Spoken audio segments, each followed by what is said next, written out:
el informe al 10º Congreso del Partido Comunista del año 1921. Es otro Lenin. ¿Qué ha pasado? Es Estado.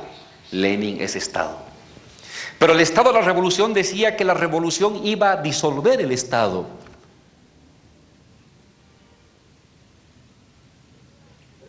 De hecho, una revolución, en la definición que dimos, democracia absoluta, es una forma de disolver el Estado. Cuanto más democracia, menos Estado. Cuanto más las decisiones están disueltas en la gente, menos monopolio de las decisiones. El Estado es monopolio de decisiones. Monopolio de la coerción, monopolio del impuesto, monopolio del sentido común, monopolio del horizonte simbólico de una sociedad. Si eso se disuelve en la sociedad, es democracia absoluta. Si la concentro, es Estado. Una revolución es democratización de decisiones, es decir, esfuerzo de disolución del Estado. Pero luego, concentración del Estado. Paradójico. ¿Por qué los revolucionarios tienen que volver a concentrar el poder del Estado? Es la gran paradoja del siglo XX y de cualquier revolucionario hacia futuro. ¿Es una maldición?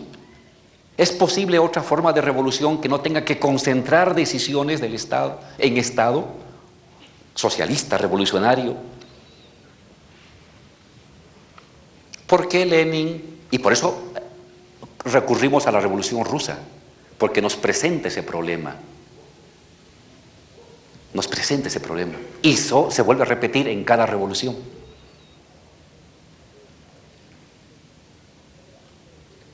En pequeñito, aquí en la Guerra del Agua, salimos en Cochabamba a defender nuestro derecho al agua, a que no sea de propiedad de la empresa Bechtel.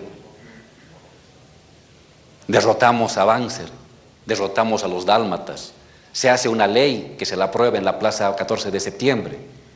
Y al día siguiente, CEMAPA, ¿quién gestiona CEMAPA? Cada uno de nosotros nos fuimos a la casa. Los estudiantes a la U, los comerciantes al mercado, los compañeros fabriles a sus fábricas, los compañeros del trópico al Chapare. Y CEMAPA, si todo salió por CEMAPA, se supone que queríamos democratizar la gestión del agua. Y hubo un muerto, y hubo heridos. Y toda Cochabamba salía con sus palos, con su vinagre, con sus vendas para enfrentar, para bloquear toda la calle, pero a la semana siguiente todos estaban en sus casas. ¿Y quién se hacía cargo de CEMAPA? Unos pocos. Ya no nosotros, que habíamos estado en la guerra del agua. Es la paradoja de una revolución.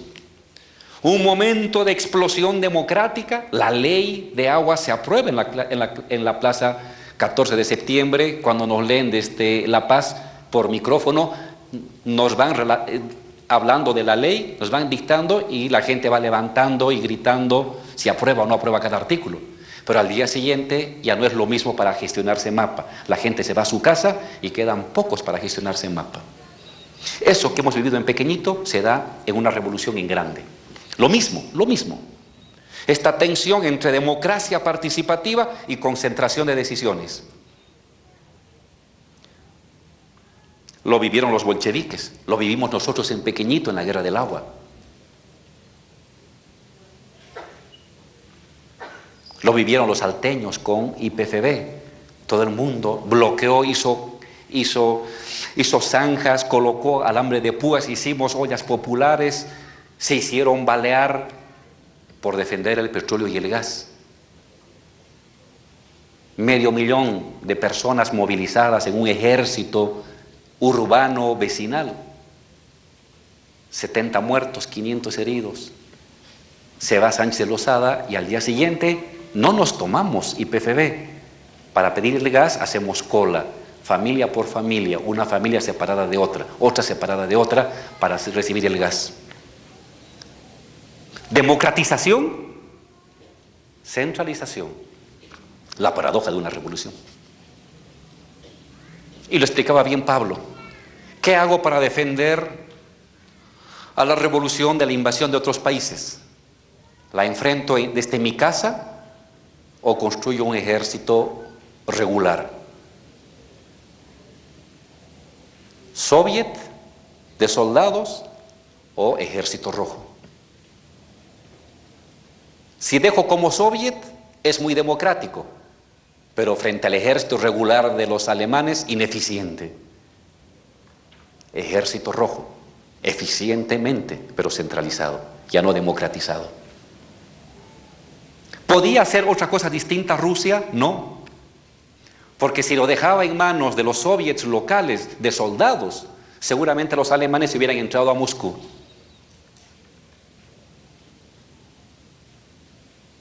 Soviet de fábrica, donde los trabajadores toman el control de la fábrica, de los repuestos, o órgano estatal de control de las fábricas.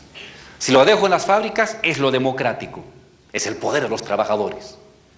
Pero esos trabajadores no tienen trigo, porque no producen trigo, producen repuestos. ¿Qué hay que hacer para comprar trigo? Ellos no producen. Los campesinos en Rusia no quieren entregar el trigo. ¿Qué hace el obrero que fabrica repuestos de tractor para conseguir el trigo de los campesinos? Llevan sus repuestos. Y cuando no basta sus repuestos, venden sus máquinas para conseguir el trigo del pan. Y después de 6 meses, el comunismo de guerra, la fábrica cerrada. 3 millones de parados. La economía que regresa a principios del siglo XX. No hay fábrica, no hay repuestos y no hay trigo. Pero querían construir el comunismo, casi por decreto. Casi por decreto. Pero la fuerza de los hechos les mostraba que no podían. Y esa fábrica luego tenía que comprar repuestos de Alemania o de Inglaterra. Había que tener dólares. Había que intervenir en el comercio mundial. Pero eso es someterse a la división capitalista del trabajo. ¿Y qué puede hacer esa fábrica que no puede producir los repuestos para ponerse en marcha? ¿Inmolarse? ¿O asumir las técnicas de Estado de centralizar? Esas disyuntivas que las vemos a diario, la vivieron hace 100 años. Por eso es tan actual el debate sobre la revolución bolchevique.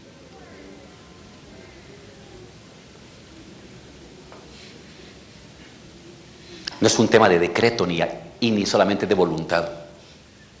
Tienes un conjunto de limitantes que te obligan a centralizar. Pero si centralizas y solo centralizas, perdiste el alma de la revolución. Si solamente democratizas, simplemente te vuelves inoperante, inerte frente a los poderes externos. Entonces la revolución va a tener que cabalgar con Lenin entre democratizar momentos, centralizar momentos, democratizar otros momentos y centralizar momentos.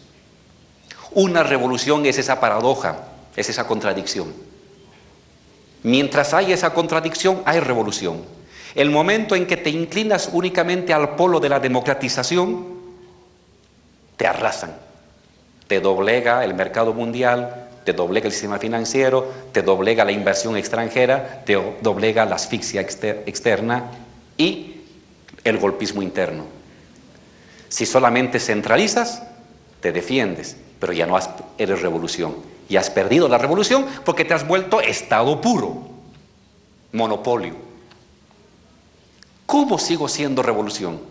Democratizar, centralizar, democratizar, centralizar, democratizar, centralizar. ¿Hasta cuándo? Hasta que otros países te puedan ayudar. Otras revoluciones de otros trabajadores, de otros obreros, de otros intelectuales, de otros profesionales en otros países se articulen con tu revolución para que en vez de tener que comprar con dólares la perforadora de petróleo o la perforadora de la mina, la puedas intercambiar con tus productos de una manera equilibrada, sin tener que subordinarte a las reglas del mercado mundial. Pero ¿qué pasa si no se dan las revoluciones en el país de al lado? Si mi amigo y mi vecino no hay una revolución, ¿qué hago? ¿Cómo sobrevivo?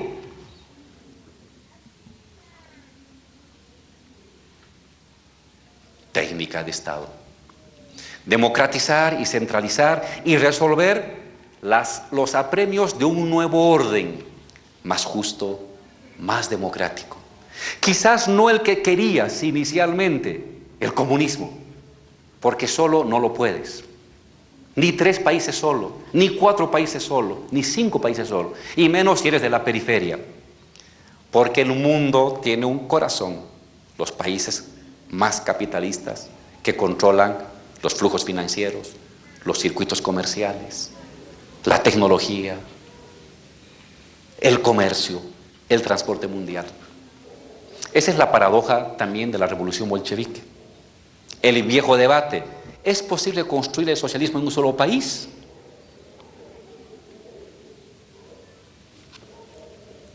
La revolución rusa mostró que no.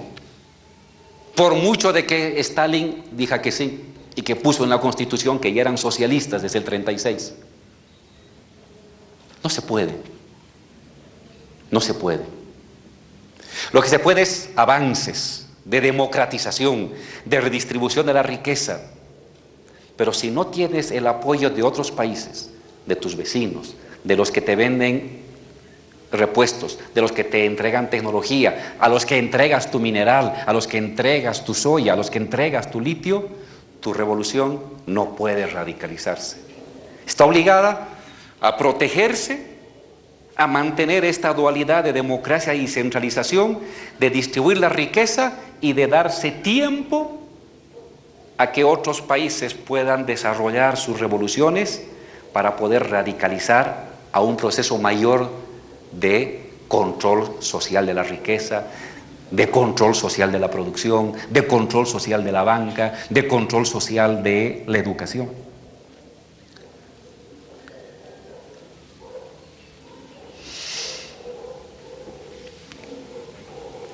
Pero el Estado se te presenta como una necesidad no solamente por las agresiones externas y las internas. Robespierre decía: cuando una revolución se defiende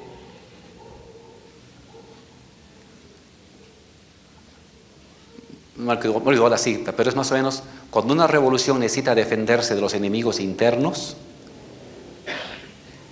tiene que usar todos los medios para enfrentar a los enemigos internos. Centralizar.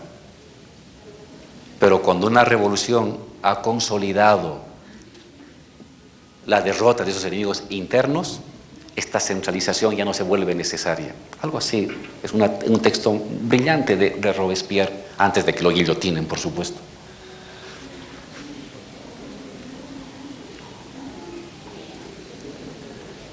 Pero decía, el Estado no solamente se presenta como una herramienta necesaria para enfrentar las contrarrevoluciones internas y los asedios externos. El Estado también se presenta como una necesidad histórica de una forma de comunidad. Viene a mi mente una frase hermosa de Marx, joven, que dice: ¿qué es el Estado? El Estado es una comunidad ilusoria. Es comunidad, pero es ilusoria. Es comunidad porque te hace sentir partícipe de una hermandad. Yo no conozco al que ha nacido en Cobija ni al que ha nacido en Tarija, pero me siento partícipe de una hermandad anónima con el que nació en Tarija y con el que nació en Cobija. Nos llamamos bolivianos. Pero a la vez es ilusoria, porque en verdad con el de Tarija y el de Cobija no tengo un vínculo práctico, tengo un vínculo ilusorio, un vínculo simbólico, un vínculo imaginado, pero no tengo un vínculo real.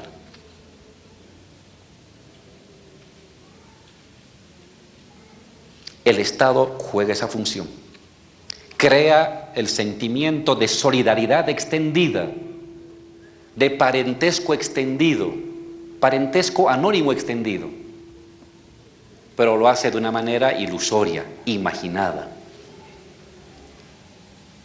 Ahí radica también su fortaleza. ¿Es posible superar esta ilusión del Estado? Sí. Pero no ha habido revolución que lo haya podido lograr hasta el día de hoy. Marx, en El Capital, habla de que eso solamente podrá suceder cuando el vínculo entre las personas no esté mediado por la mercancía, por el trabajo abstracto. Su reflexión es muy abstracta, la de Marx, cuando habla del comunismo.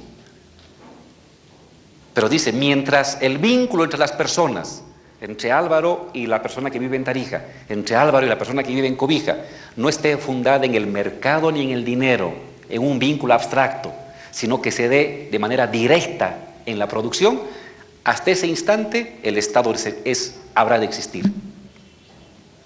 ¿Por qué es importante esa reflexión?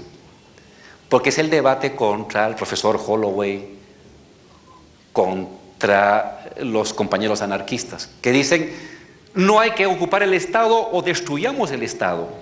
El problema no es de meterle dinamita al Estado, porque el Estado está en ti, está en cada persona, en esta necesidad de comunidad, por lo menos ilusoria.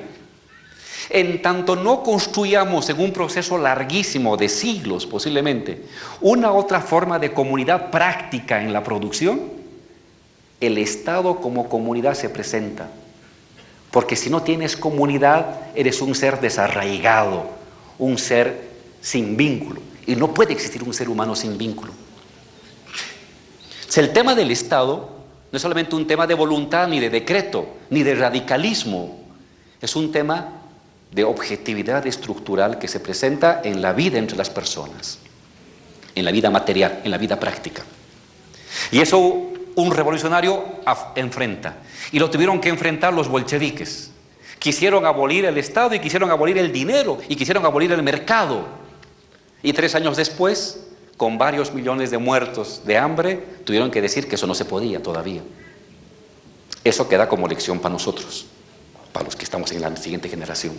Entonces, el Estado tiene esta complejidad. Necesidad de centralización para defenderte, necesidad de centralización para vincularte con un mundo agresivo, pero necesidad objetiva de una sociedad que aún no ha construido nuevas condiciones materiales de una comunidad real, por encima del dinero, por encima del mercado, por encima del trabajo abstracto. No estoy justificando el Estado,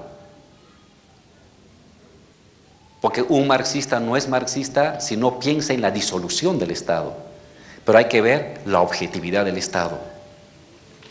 La revolución te permite imaginar la posibilidad de superar el Estado, pero también tus límites actuales para superar el Estado.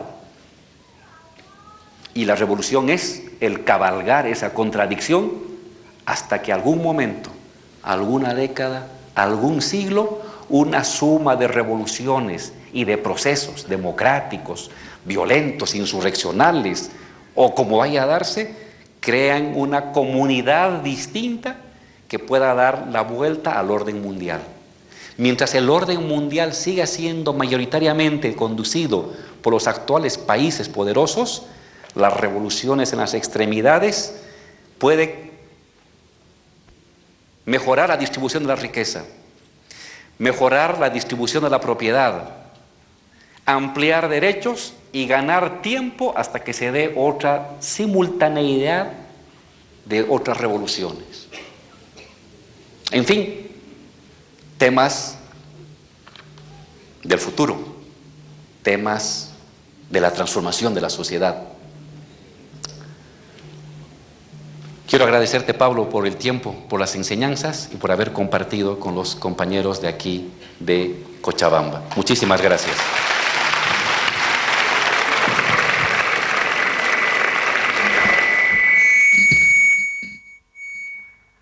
Agradecemos a todos ustedes por su participación en el conversatorio El cambio político y la revolución. Muchas gracias.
De esa manera se ha llevado a cabo esta conferencia magistral, Cambio Político y la Revolución, en la Universidad Mayor de San Simón de Cochabamba, una conferencia magistral del español Pablo Iglesias y el vicepresidente boliviano Álvaro García Linera. Esperamos hayan disfrutado de esta conferencia magistral. Será hasta cualquier momento. Muy buenas noches, Bolivia.